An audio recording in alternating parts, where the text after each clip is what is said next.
And now to ABC 10's Kevin John. Kevin is live inside Golden One Center. And Kevin, I am indeed proud of the Kings. They forced a Game 7 against the defending NBA champions, and they have captivated the nation.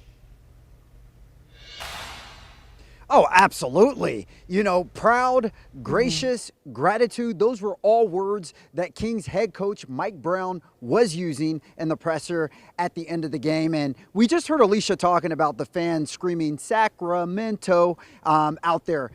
Chris Laura, this whole stadium was full of people, even in the fourth quarter, even when the game was out of reach, when the Warriors were up by 20, and they were all still screaming Sacramento, even though they knew this game was pretty much over. That shows you right there the effect and impact that this team had, not just on the NBA, but here in the city of Sacramento. So let's take a look at how it all went down. Welcome to the loudest place on earth, also known as Golden One Center. The Kings versus the Warriors in the winner-take-all Game 7. Can you tell these fans have been waiting for this moment the last 20 years? Both teams came out and played with their backs against the ropes. Domantas Sabonis, yeah, black eye and everything. He came out ready to ball. Domas led the Kings with 16 points at the end of the first half. He did cool off in the second half, ending the game with a team-high 22 points. Meanwhile, Steph Curry, just stop it. He showed up and showed out for the Warriors, putting the team on his back. He was just filthy in this one. Curry had a game-high 20 points at halftime. Kings did lead the Warriors, though, 58-56 in intermission. But in the third quarter, Golden State came out and body slammed Sacramento. Warriors outscored the Kings 35-23 in the frame. Chef Curry just kept on cooking. He had 14 points in the third quarter alone, and in the fourth, Warriors did not take their foot off the gas, or shall I say, Curry didn't take his foot off the gas. The Chefs cooked up 50 points. That's the most points ever scored in a Game 7. The Warriors outscored the Kings by 22 in the second half, and the Kings' magical season comes to an end. Golden State wins this one 120-100. Here's De'Aaron Fox after the game. Talked about it in the locker room, like you want this thing to last for a little while.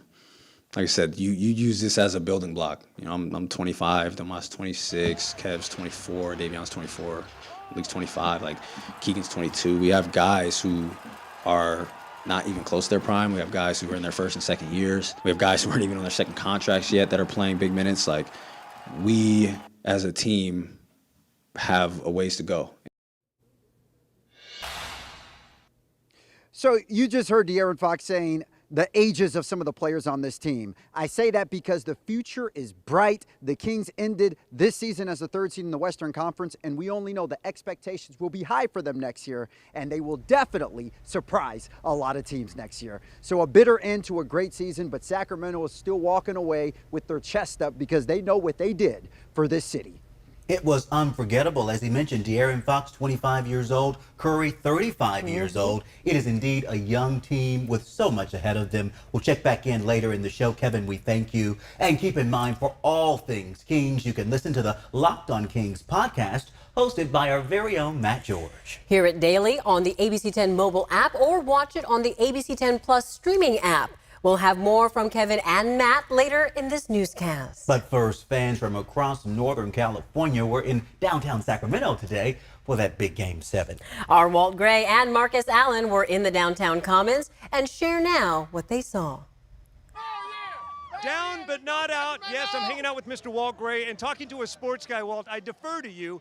How is the feeling this year as opposed to the last time we had a shot like this? This is pretty magical because it's a young team, a new arena, a younger fan base, and the future is great. I think everybody needs to be excited. I think they are. Good luck buying season tickets next year. I wonder what they're going to cost.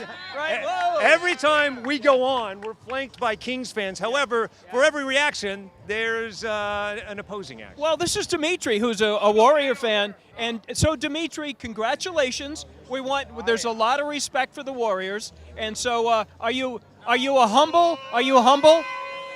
Yeah, you know, Warriors, we win with class and we lose with class, you know. So, of course, we're humble. You know, the Kings ran into the wrong team first round. Okay. You know, maybe next year they won't see the Warriors in the first round, but, you know, we was never nervous. We knew what was going to happen. I mean, There's a reason Steph Curry dropped the first 50 ever in a Game 7. That's all I'm saying. That is Dimitri, the humble Warriors fan. Dimitri, thank you. I appreciate it. And congratulations. We do respect the Warriors as a Kings. Respect the Kings. Okay, that's good. I'm not sure you 100% mean that, but that's okay. I got you. The Kings play hard. The Kings do play hard. Okay, so that's it from Doko. Yeah, exactly. Okay, We're thank about to you, wrap Kings it up. fans. Kings fans, All right, make some thank you. noise. Let's go. Sack sound, baby. Next year. Back to you.